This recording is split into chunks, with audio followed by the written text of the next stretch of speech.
اعوذ باللہ من الشیطان الرجیم، بسم اللہ الرحمن الرحیم۔ میں ہوں ناصر خان اور آپ دیکھ رہے ہیں سیماب نظر ٹی وی۔ ویورز، آپ کو معلوم ہوگا کہ عباسی خلیفہ وہ بہت عیاش اور عشق پرست لوگ تھے۔ کہا کرتے ہیں کہ ان کی درباروں میں رقص طوائف ہر وقت موجود ہوتے۔ تحریر کو شروع ہونے سے پہلے اگر آپ ہمارے چینل پر نئے ہو تو ہمارے چینل کو سبسکرائب کریں اور فیس بک پیج لائک کریں۔ کسی مہان آدمی نے کہا تھا، تاریخ کبھی عذر قبول نہیں کرتی۔ ہاں، یہ بات سچ ہے کہ تاریخ کبھی عذر قبول نہیں کرتی۔ تاریخ اسلام کا کتنا عبرتناک منظر تھا کہ جب عباسی خلیفہ معتصم باللہ لعین آہنی زنجیروں اور بیڑیوں میں جھگڑا چنگیز خان کے پوتے ہلاکو خان کے سامنے کھڑا تھا۔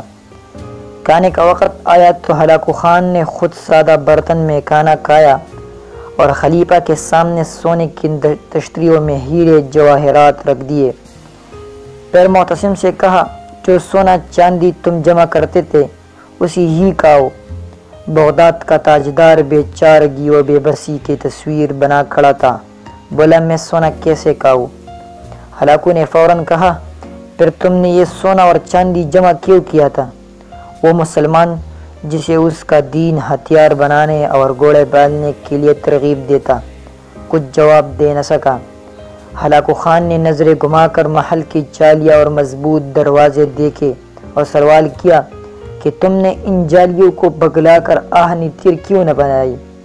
تم نے یہ جواہرات جمع کرنے کے بجائے اپنی سپاہیوں کو رقم کیوں نہ دی تاکہ وہ جان بازی اور دلیری سے میرے افواج کا مقابلہ کرتے؟ خلیفہ نے تعصب سے جواب دیا، اللہ کی یہی مرضی تھی۔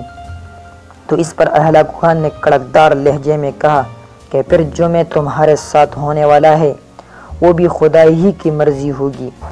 پھر ہلاکو خان نے معتصم باللہ کو مخصوص لبادے میں لپیٹ کر گھوڑے کی طاقت دنیا کی کوئی طاقت اس سے پہلے والا بغداد کو قبرستان بنا ڈالا۔ اور تاریخ میں ہلاکو خان نے کہا کہ بغداد ویسا بغداد پھر نہیں بنا۔ تاریخ تو فتوحات گنتی ہی محل، لباس، ہیرے جواہرات اور انواع و اقسام کے لذیذ کھانے نہیں۔ تصور کرے جب یورپ کی چپے چپے پر تجربے گاہیں اور تحقیقی مراکز قائم ہو رہے تھے، تب یہاں ایک شہنشاہ دولت کا سہارا لے کر اپنی محبوبہ کی یاد میں تاج محل تعمیر کروا رہا تھا، اور اسی دوران برطانیہ کا بادشاہ اپنی ملکہ کی دوران ڈیلیوری فوت ہو جانے پر تحقیق کے لیے برطانیہ میں کنگ ایڈورڈ میڈیکل سکول بنوا رہا تھا۔ جب مغرب میں علوم و فنون کے بم پھٹ رہے تھے، تب یہاں تانسین جیسے کوئی نئی راگ ایجاد کر رہے تھے، اور نوخیز خوبصورت اور پرکشش رقاص شاہی درباروں کی زینت شان آور وی آئی پیز تھے۔ جب انگریزی، فرانسی اور پرتگالیوں کی بحری بیڑے برصغیر کے دروازوں پر دستک دے رہے تھے، تب ہمارے ارباب اختیار شراب و کباب اور جنگ و رباب سے مدہوش پڑے تھے۔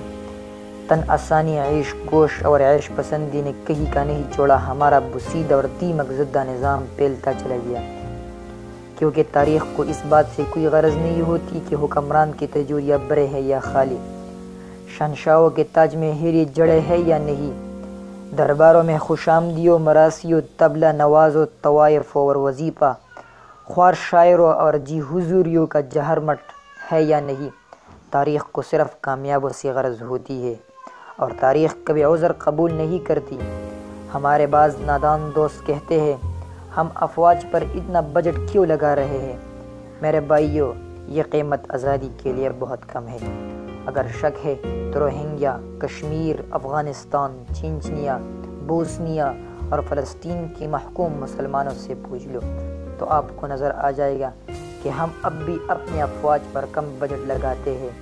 اگر آپ کو ہماری ویڈیو پسند آئے ہو تو لائک اور کمنٹس ضرور کریں۔